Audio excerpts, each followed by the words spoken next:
O sabut hardadır, nədir? Mənim zdaniyada öyüm var. Bax o zdaniyada, eləmi? Polada dedim, mənim kağızımı ver. Dedi, kağızı sağ verməklə sənin kağızını registrasiya elətməyəcəklər. Dedim, niyə? Dedi, sən, dedi, familiyan Dərziyev. Sopel Ležbadinში მოხდა საკრებულოს თავმჯდომარის ფოლად ისმაილოვის მხრიდან მუქარა, კერძოდ კი იგი არიგებდა გუშინ საღამოს საკუთრების ანუ ნასყიდობის ხელშეკრულებებს, რითიც აღნიშნული კორპუსი იქით რომ მდებარეობს, საკუთრებაში გადაცემულიყო.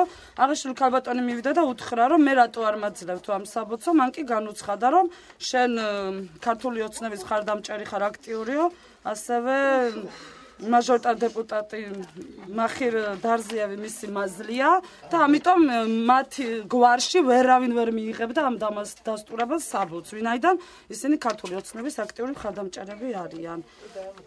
და დაემუქრა, რომ როგორც კი შემოხაზავთო, დილიდან საღამომდე თავზე დაგადგებითო ყველასო და როგორც კი ხუთიანს შემოხაზავთ და ნაციონალურ მოძრაობას არ მიცემთ ხმასო და 51-ს მოხაზავთო, გამოგასახლებთ სახლიდან და შეგიწყვეტავთ ყველანაირ დახმარებასო და სოფელში გადავკეტავთ აბსოლუტურად ყველაფერსო. და აღნიშნულზე მოხდა ქართული ოცნების ადამიანის უფლებათა დაცვის კომიტეტიდან რეაგირება, მე ეროვნებით აზერბაიჯანი გახლავთ, ამიტომ მათ ენაზე გავესაუბრე და ასე გულახდილები იყვნენ და მუქარები მიდეს აბსოლუტურად მთელ რეგიონში.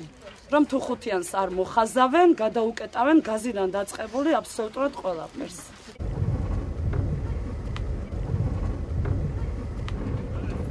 Значит, мы это здание оформляем, кто там живет долгое время. Да. Долгое время мы им почти что дарим им. Я вчера раздавал это договора. Копии договора, они должны были это заплатить 1 лари, символический лари, чтобы дальнейшее оформлять это через реестр, это дома.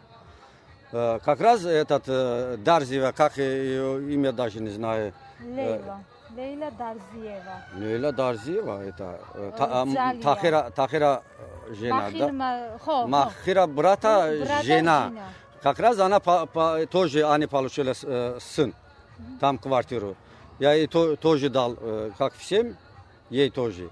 Когда я эту бумагу отдал ей, договор, копия договора ей, я это напомнил ей, просто по-дружески. Напомнил, что ты мне, помнишь, месяц назад такого говорил, что ты за меня 5 дашь. Как раз посмотрим, слово поддержишь или нет. Да. А она потом начала это бушевать. ასევე დამუქრება იყო გუშინ დაგივლიათ სოფლებში და გითქვიათ რომ თუ ხუთიანს არ შემოხაზავთო წყალი გაზი გადაგეკეტებათო და არ გექნებათო და ასევე გზა Это ерунда. Я по селам никогда не ходил, не имею права ни агитатория, не хожу, ничего такого подобного. Я там стоял, все, перед зданием, раздавал договора, все. Больше я нигде, пусть один человек скажет, моему дому зашел, он такого говорил. Я такого не говорил. А точно знаю, что она врет. Она на провокацию идет.